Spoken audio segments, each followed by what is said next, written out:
Yo, Dega talk. You know the vibes. It's Dega talk. Dega talk. Dega world. Make sure you turn in that Dega talk, man. Going up. Dega talk. You know, Dega talk, man. Tune the fuck in, man. I don't need none of them guns and shit. Dega talk. You're now tuned in to Dega talk. Dega talk. I don't even know why niggas hate Dega them talk. niggas really be fans. Man, Feel like thanks. back doing this rap shit, Dega oh why talk. the fuck I can? You got be bad as niggas, you niggas supposed to be dogs. You wasn't raised right, you a follower, that's why you fraud. All on Instagram, posting guns and money like you hard. But nigga, I ain't here. Nigga, go chase the paper. I told you niggas I was next up. Flow sick, need a tech up. I was raised around a couple hustlers, and none of them niggas was busters. Thought you gon' play with me, nigga, and get away. You got me fucked up. These bitches be treating you niggas like lollipops, yeah, cause you niggas suckers. This is the part where you do your little two-step jig. I'ma keep putting my foot. How everybody feeling? Y'all good? All right, we good. Nice little process. All right, what's good? It's Boot from the North, TSU Terry, Yes. Mr. Mahad. And right now, you're rocking with Dega Talk. We're going to have a couple interesting things that we're going to talk about. This is our first episode. So first of all, I want to give our live audience a clap for our live audience. Appreciate everybody coming out, supporting Dega Talk. Some of the people in our live audience is definitely on the intro. Intro going to get bigger and bigger every week, you know. So definitely got some special people here. And, you know, before we like to jump things off, I like to, you know, do things a certain way when we bring our guests on. And we like to present our guests with some type of merchandise. Yeah. You know, some of the Dega, you know, not the Dega talk, but the Dega walk. You know, Yeah. But we definitely want to present you with a gift. Appreciate you for coming on the show. Yes. Just go ahead. Thank you so much. You're welcome. Appreciate it. You're welcome. This is one of our new Dega World shirts. Yeah, I see it. Custom shirts. It just dropped recently.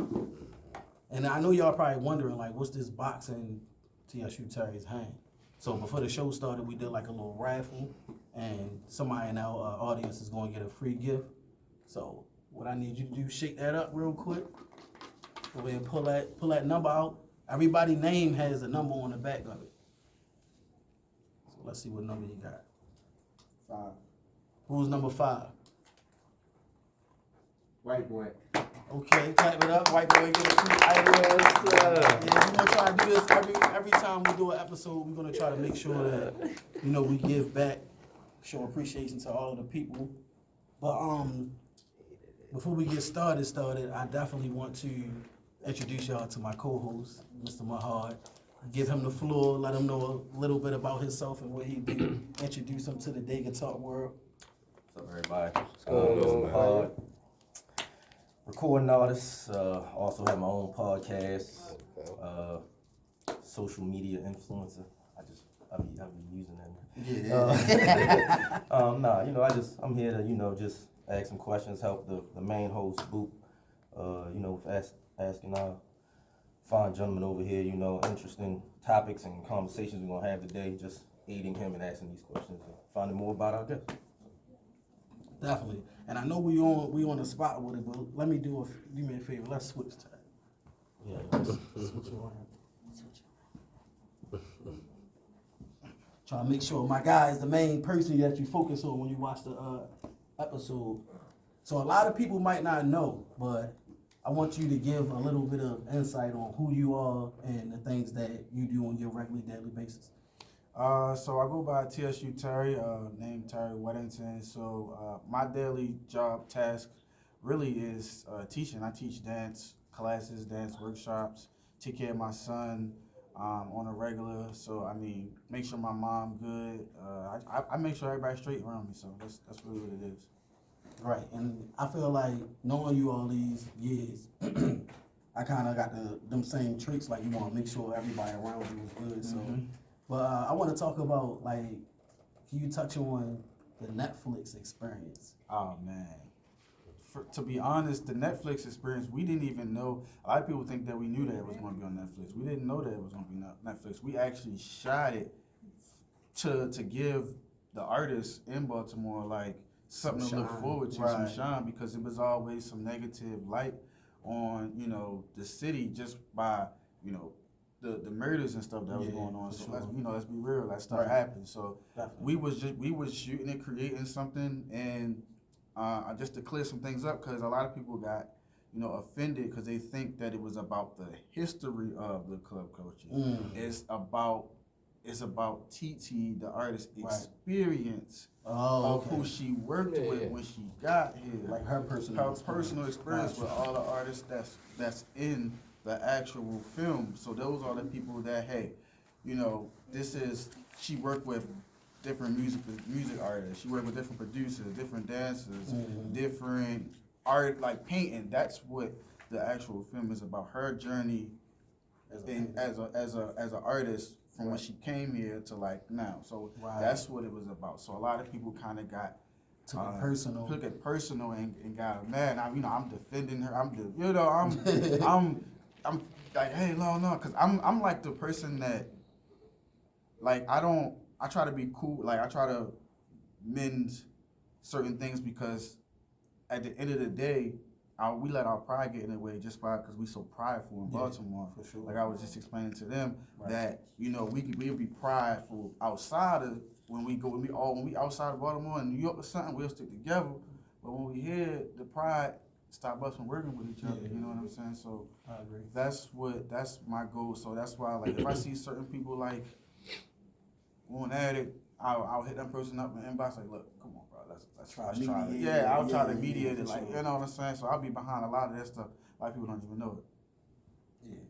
So I feel like I definitely agree, and we have talks all the time about, you know, just the way our city is, us being entrepreneurs and social media influencers. I'm gonna have to add that to my repertoire.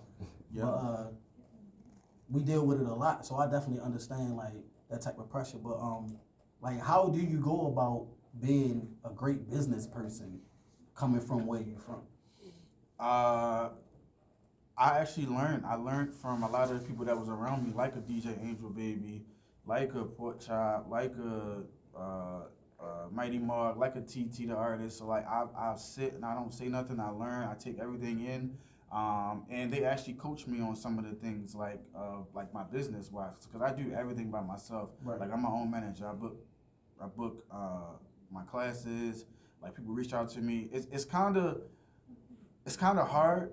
But I like it because not saying I can't trust people, but I trust yourself. I trust myself and my judgment, and you know I know what I'm worth. You know, I mean, sometimes when it comes to just, if I'm doing anything here in Baltimore, my heart is here, so I'm not gonna overcharge or overdo it. Like, you know what I'm saying? You try to show love. Yeah, I try to show love. Like, that's not, you know, yeah. But shoot, if I'm going to New York, man, hey, you got the bag. Hey, you know what I'm saying?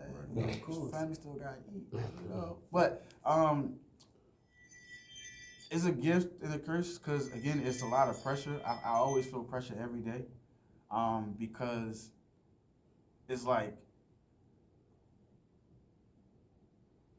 reaching out to different people, trying to, you know, they want to work numbers. Like, it's all about numbers. Just Right. hey, can you come in for this amount, for that amount? And I'm like, I really just want to dance. I don't want to do the business side of things. But it's good to know that if I did ever get a manager, I'll be able to look at what they're doing and know whether it's right or wrong. Right. So I got you. So like I said, it's a gift and a curse for them. But I wouldn't take it back. I'm gonna keep on doing it. I got a question. Yes. You know, just based off social media, Instagram, you know, a lot of people post their best moments, you know, all the good times, you know, everybody think like everybody's life is perfect on the Instagrams, Facebooks, whatever it may be.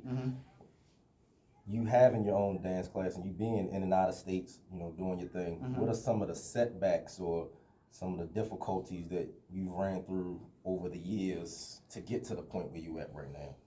Well, a lot of people probably don't know.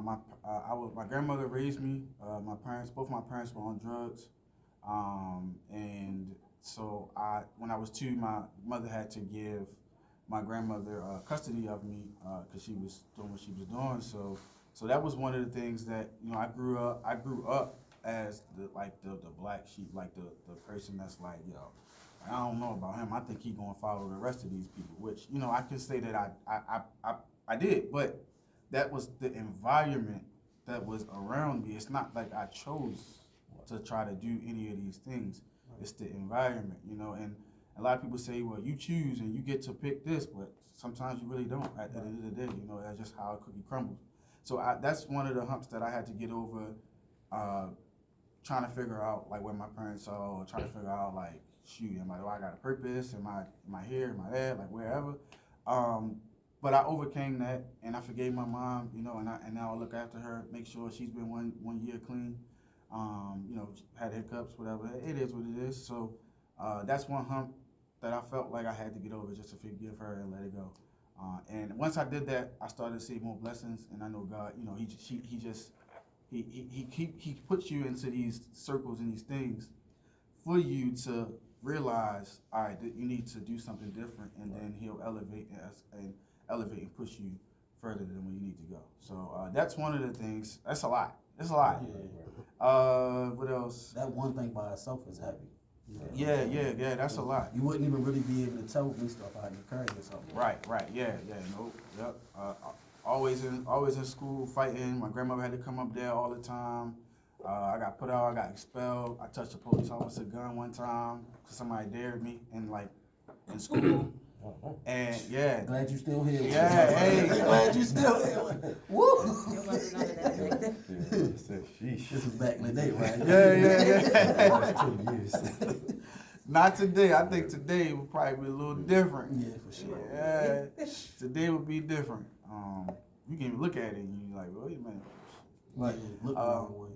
But just all in all, so I had to, you know, overcome. I had to find out. I had to dance. Like I told people, I didn't find dance. Dance found me. Dance chose me. Dance saved me. So I look at dance like a father. So it raised me. So that's it took me to place like. All right, well, you know I gotta ask a real question. Yeah. Let me get ready. Bro, how do you feel about Jersey blowing up on TikTok and low-key using Baltimore style? How you feel about that? Take your time, brother. Take your time. We ain't trying to put you in a bind or nothing, but I think that was a great question I just asked. I do. It's a good. It's a good thing. Only because when Swift passed away, a lot of the people that were, and a lot of people don't know, she was bringing Baltimore, Philly, and Jersey together because she was doing stuff with DJ RL, DJ Sega. She was doing stuff with Tamel. She was doing stuff with all these people. And originally, it wasn't called Jersey Club. It was called Brick City Club. Then it got into the hands of other people that was just like, hey, man, Jersey Club, Philly Club. Philly was party music. You had Diplo. You had all of them. So I would say, honestly, even though we look at it as like, yo, what's going on? It's still a great thing for us because it kept it actually elevated it and put it in the mainstream of things to whereas that we can get seen that we could really take advantage of, you know, and because, you know, we all feel like our dancers are better than anybody. We all supposed to feel like that. Sure. I feel like that, you know, so, but it's really, Baltimore should just kind of we should wake up and capitalize off of it. So I see it in a good light. I see how you looked at it. Yeah, I can see how you look at it that way. Like, instead of looking at it like You still feel we the best though. Yes, we are the best. We is the best.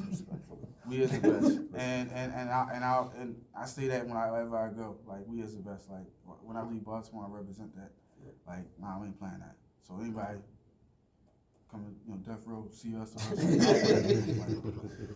I remember when I was little. Remember, everybody had them little hardwood floors. And you used to just run as fast as you can and just slide across the floor. Man, I used to do all types of dances. My father and them boy, yo, sit down somewhere, making all that noise. I'm like, man, I'm about to be Chris Brown, you got served. That's when all that stuff was hot too. Yeah. So it's so crazy now that people will really be like taking care of their families just from dancing on like TikTok or YouTube videos. Like there's a bunch of people in the audience that do dance videos, comedy skits, producers. We even have somebody in the audience that has their own lash shop. So it's a variety of different people here that I know they had to adapt to the video culture. But it's like I kind of feel like it made it way easier. I mean, I guess because we older, if we was musicians, we had to go take out demos and all that. We ain't that old, but I'm just saying, like CDs and stuff, take them to the DJs and the radio stations. Now I can sit in my house and it might be a chance that I can get rich off of one video. Agreed. How do you keep yourself from being big-headed? Like, how do you stay humble?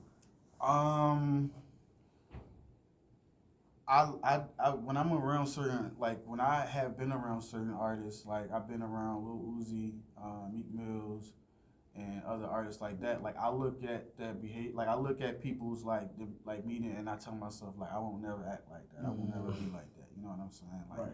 like even I try to just wherever I'm around, like I'm just an observer for real, and like when I see that, like I just remind myself, like yeah, that's not what I want to act. That's not what I want to be like. That's not what I want to act like. Like money don't, like just money and fame don't, cause I'm the same person without it. So Yeah, for sure. all it is really just adding value. Adding so you can take care of your fam or however you want to do it. But Right. that's how I stay grounded. Honestly, I mean I'm still Baltimore. People be like, yo, you famous, you this and that. Like it be people like People be real- asking you if you famous? yeah, but That's crazy. I mean, but I can see why though. Like, they be like, yeah, I'm famous, Then it be like hardcore, like gangbangers coming up to me, bro. Like, I know we all had this, but it be like, they be like, yo, you Terry? Bro, I be thinking they trying like, so I'm Do like, something. yeah, so I'm like, oh man, like, all right, bet. Bro, I watch your videos on TikTok, YouTube, bro. Like, yo, bro, heart keep drop, going, you be yo. like, oh, all They right, be like, yo, famous, keep man. going, bro. I be like, dang, bro. Like, I mean, everybody from kids, moms, like they be, kids just attack me, they gravitate to me, man, because, like, I really put my heart out on the floor. That's what it is. What do you feel like is your biggest accomplishment within your 17 years of 17 years. That's how you know I've been doing some research. Yeah, Yeah, 17 years. My biggest accomplishment, I think, is traveling the world, being able to teach what I want to teach instead of what the world or the masses want you to do. Because you have people out there, they'll try to like, hey, well, you should do it like this. No, I want to do it the Baltimore way. I want to do it the way I came up. You know what I'm saying? I want to use the music that I came up with. So I think getting the world to want to learn more about the culture as far as the moves. I'm not a producer. I can't really do the music. So, I mean, I can use the music, but I can't say, hey, listen to this music. Or I can't make it, but I can use the music and the steps to try to get people to look in and see a people like a Be More Than Dance or see like Like a TT. like a TT the artist. Yeah, for sure. But that's my goal. Yeah, that's. So like, when you get to, cause I ain't gonna lie, back to the humble part. Like I'm super humble. I'm all about being humble. Yeah. But bro, I ain't gonna lie. When I see my first million, I got a couple people that I'm gonna have to tell them. Yeah. Hey, bro. Bro, it's tempting. I'm not gonna lie. It's tempting. It's tempting to be like, man, y'all overlooked me, y'all doubted me. You know what I'm saying? But why do that when I can just keep doing it, keep making money, just keep doing it? Cause I make a lot of money off of just dancing social media. That's good. Respect. Definitely appreciate it.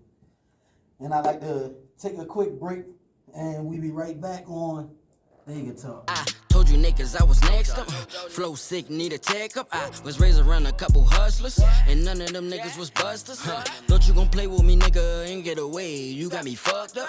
These bitches be treating you niggas like lollipops, yeah, cause you niggas suckers.